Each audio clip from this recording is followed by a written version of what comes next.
This is the top spec of the BMW X6 in a sporty way, the BMW X6M, the true power under the hood. We'll take a look at that, and of course also the exterior and the interior features.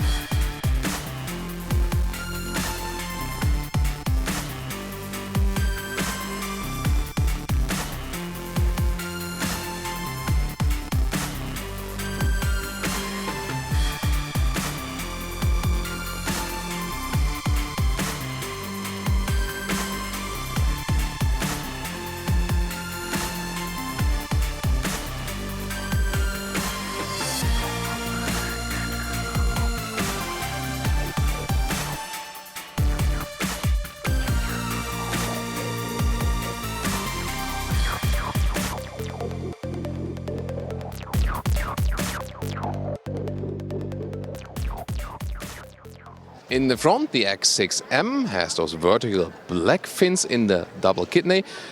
In this X6 generation, the all-new one, it can also be illuminated. That's a very special feature. We've shown that to you in different driving reviews we've done with this car already.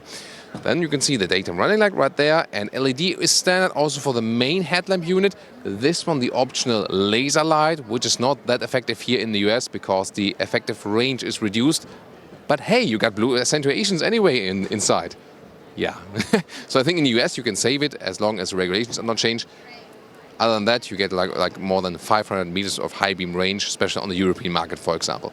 Then in the X6M, you got this three-dimensional lower bumper right there. So really strong, really massive. And the cooling system has also been updated to match the horsepower output. Here we go with the side profile. Of course, the X6 with this falling roofline. If you compare it to the X5M, which is also available, then you have aerodynamically optimized side mirrors right there. Very beautiful. All black and black here today, but you can get different colors. Then here also the wheel arches in vehicle color. 21-inch wheels here for the X6M. Pretty massive. Also in a dual tone scheme. Bigger brakes, for example, as well. Again, also to match the horsepower output. And overall, of course, stronger sport design here also in the rear. But indeed, if you fit a normal X6 with bigger wheels, there's not too much of a difference here to the X6M model in the side profile. There's always more you can do with the front and with the rear. Technology-wise, there's also the anti-roll control inbuilt in this car, together with the adaptive suspension they do offer. And the adaptive suspension is actually quite cool. You in general do not need an air suspension for the X6 or for the X5, even if you can optionally go for one from the air suspension in general for the normal models, because the adaptive suspension is really doing a good job. Here, of course, with a stiffer layout overall than here in this X6. And you also get an active rear differential lock to bring more power to the ground. In the rear, the new X6 generation features those horizontally drawn tail lamps. This is really changing the whole style of the car in the rear especially. Then you got this additional spoiler lip right there. You need it for a little bit more downforce, because if you compare it to an upright car in the rear, you have less of that, so you add some more by that once again. And here, X6M badge, you all see the competition lettering, and that means you have the competition model because both are available. So the normal X6M and the X6M competition. If you want a little bit more horsepower, and you want to spend a little bit more money even to differentiate yourself on the market. In the lower part, you have this diffuser kind of style in the lower end, and then real exhaust tip. In this case here also with black frames around.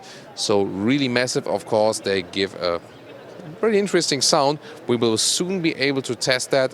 Of course, we will keep you updated with the driving review. So this car, all about under the hood. And in the X6M, 600 horsepower, and the X6M competition, 625 horsepower for this 4.4-liter V8 turbocharged petrol engine. Pretty powerful, of course, and 3.9 seconds, or in the competition then 3.8 seconds is the acceleration figure to 100 kilometers an hour or 62 miles an hour. And we have already driven this V8 engine here with the M50i, so that already came close. This one even tops it up, and of course everything will be set a little bit sport, a little bit stiffer, and so on and so on. But if you want to get a taste of that already, check out our X6 review of this V8 engine, and soon of course then also a review of the true M model. Let's now move to the interior. First of all, door closing sound. That sounds pretty solid. That's nice. Then interior right there, soft touch materials, everything, good build quality. Then this honeycomb style, Hofmeister King design element in the inside of the doors. Here you can also open the rear hatch from the inside. Then carbon fiber inserts here for the M models. The competition model also gets a separate entry badge. Yeah, and if you need some performance parts, you can even get special floor mats. That's also in the M50i review of the X6. Check out that. And then special with the steering wheel here, it's the M steering wheel, also can be heated. But then you get those mode buttons, and you can program them to your taste. So you have special settings. You want to say like M1 is like suspension the stiffest, and shifting characteristics like that, and steering like that, and you can set it to the different modes. Or if you want to have with M2 like electronic stability control all the way back, then you can put that to this button, for example, so whatever you prefer. The sport seats here in pawn red and for the M models they come in this even sportier style with more shoulder support and also with illuminated logo right there. This is also pretty fancy. However, at the moment for the X6, only animal skin seats available, and in sporty cars especially, we also want some, like microfiber on the seats to be held tight a little bit better. Or maybe if you're interested in buying a great sports car, but still think a little bit more about animal friendliness, you might also prefer like a Sensatec leatherette. They don't offer that for the X6 at all at the moment. Here the electric control, that's pretty cool that you can slide the front part a little bit more forward. And the seats are actually the same X6 and the X5 in general, but you feel a little bit more cramped in the X6 always if you compare it to the true SUV model because the A-pillar is a little bit flatter. Still, it's a comfortable seating. You can also have a lumbar support. I don't use lumbar support at all somehow. Doesn't suit me that well, but for others it does suit better. And here, for example, it's also interesting that you can move just the upper part of the seat a little bit more forward or a little bit more backwards. So that gives you a lot of different adjustment settings. Steering wheel in an electric way. And you have a very good interface also to those screens. So really 2 times a widescreen format. Good grip for the steering wheel. Also with the shifting pedals, you can always shift down then yourself. And it will also features the latest voice input system. You can check it out in our full reviews then always. Because here on the motor shows, not everything is then properly powered or maybe connect to the internet. We can test all the features. In the full driving reviews, we go even more in depth. But you can already see those digital instruments right there. And when you turn the car on, you see here there's then a special M view where it doesn't go counterclockwise with the RPM, but just upward. So you have a special M view then also for the digital instruments. Now the interior overview, optional Bose and Vulcan sound system we have inbuilt here, then the carbon fiber inlet, stress the sporty style. Also you can see something of the ambient lighting. Then the climate control is still manual here with colder and warmer. Like to be able to control that while driving very easily. Sadly, they use real animal skin also for the top dashboard. So there's no alternative to that in the X6M or in the X5M models. And a lot of carbon fiber used in the lower part. And I really prefer that because then you don't have so much black piano like we use. But there are also other styles available for the non-M cars, for example. Then you can open it and also have an inductive charging pad in the front. Also normal USB supply. You connect to the smartphone interface here with wireless CarPlay. And also some adaptive cup holders. They can be heated and cooled even. And we can test something of the voice input here when I just say, hey BMW, drive me to New York. Because we're in LA at the moment. We want to do a great road trip. Yeah, we can go to New York then. So you see, in this case also good web power here, so we can also do something with the voice input. Pretty helpful, especially for the GPS inputs. Close-up of the GPS map, really cool integration and so responsive. And the GPS routing is really awesome at the moment, my favorite with BMW here at the LA Convention Center. So, and the rest of the main menu, you see everything is controlled either via touch, so that's possible, or you can still use the central control knob in the lower part and then browse, for example, in that while driving. You also have a special M menu where you then configure your stuff with transmission settings or engine settings, and then you assign it to the M1 or to the M2 button. And that's actually pretty easily done. And there is actually no rear-wheel drive pure mode, as we know, for example, for an M8 or an M5. So here the X-Drive will always stay like that. You can adjust that one when the car is running, for example. However, of course, with the SUV cars, it's also okay that they always stay all-wheel drive. But they still have a rear-wheel bias.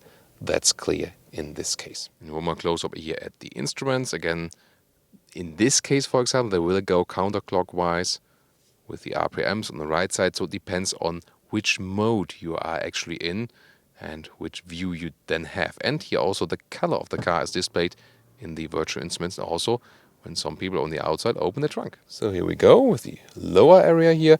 Special M shifting lever, and then there you can set the transmission settings here at the shifting lever also. There's also a hotkey for that. Red start stop engine button. Then you can get also to the M modes right there directly to change between road, sport and track. And exhaust note you can also activate or deactivate it here. And then there's still this classic knob or pressing knob, metal knurling around it with some hotkeys to reach everything quite well. Last but not least, this middle console. You can open it in a split way. And then you have a USB-C charger right there next to Autogefuehl. Now let's get here into the rear, and it has a bad package, meaning considering about 5 meters exterior length, you hardly have any legroom left, especially with those very voluminous sport seats. You can get along with 4 tall adults, no problem. That's the seat as I would be driving. But still, they don't use the space they have that well. The bench they've put a little bit lower and also falling backward here in the X6 if you compare it to the X5. Therefore, it's less comfortable, but still on a good comfort level overall. Yeah, those special entertainment systems here, those, I think you can also easily live without them. Not sure if it's really good for crash safety for the kids in the rear especially. Yeah, I don't like it that much. And they just mirror what's going on in the front. Not sure if that's really that useful. Headroom-wise, it still directly works also because they put the bench a little bit lower, yes. There's also a panoramic roof built in this vehicle. And then you have in the middle part where you can fold some cup holders like this. But you can also use this one here as a ski hatch, just if you want to put the middle part down. But you can also fold everything. Soon going to show you that from the trunk. Here in the middle part you have a climate unit still. If you like it, 4-zone AC is an option, of course, as most of the stuff with this car is, even though it's the M model. Seat heating also option for the rear seats. And in the middle part, can you sit here properly? Yeah, well, it works, but it's not that comfortable. The middle part is actually quite stiff, and also, yeah, ceiling-wise, it still works for me with 1m86 or 6'1", but not really that cozy. So, yeah, that's about it with driving here in the rear. Still, you can use this car as a primary vehicle in everyday driving life. The adaptive suspension will also be, enabling to do that. We'll drive that car very soon. But again, when you sit on the outside seats, you also get some decent comfort. If you want more, then you will pick the X5M. The height of the trunk is the true difference between X5M and X6M, or general X5, X6. So you're a little bit limited right here, but considering it's such a sporty and powerful vehicle, you can very well use this car in your everyday driving life. This is the way the top cover works right there. Also cool to have hydraulic struts for this cover. You can get a replacement tire down there if you like. And you can indeed also have a 12-volt power supply. And what I really meant is that one here. You can flip the seats from here. And the cool thing is they really do fold flat all the way, just right from here. Yeah, this is of course right here on show. The reason why that didn't happen is someone put the front seat, the backrest, so way in the back. There we go. So yeah, not ideal definitely with those screens up there, but you can see now we have a very good loading area, even for that super powerful car. And now to our conclusion for today with the BMW X6M, the most powerful version. We have already driven the V8 and it was, pretty aggressive already. We could actually do a little drifting, even though when we haven't deactivated all the stuff because it had so much power. And this car still really has a rear wheel bias, even more so when you go to those M driving modes, which set the all-wheel drive a little bit more to the rear even once more. Then in the front, really strong styling. It still works somehow that it doesn't look too much aftermarket-ish. Strong exhaust in the rear. For the interior, you've got those sportier seats and especially those controls that you have the manual M settings. Sadly, no alternative to animal skin so far. But in general, for all the X6 models, so the product managers really have to work on that. The package is of course not good, as we know from the X6. However, considering it's an SUV coupe style, you still got some decent headroom, especially in the rear. They work on that with a new generation, so you got a little bit more space than before. On the cause that their bench falls a little bit backwards. And with a little bit less trunk height, I think you can still live with. So, and if you're interested how it drives, again, check out the M50i review, then you can get somewhat a first glimpse of that. This one here even stronger, and really looking forward how the adaptive M suspension performs, if it's still a good compromise between sportiness and comfort, because people do want to drive this car as their primary vehicle in their everyday driving life. And let's see if that one works out very soon. I hope you enjoyed this review. Also tune into the X5M if you're interested. And again, the driving review we also link in video description and in the comments. And please leave us your comments about this vehicle for today. See you next time.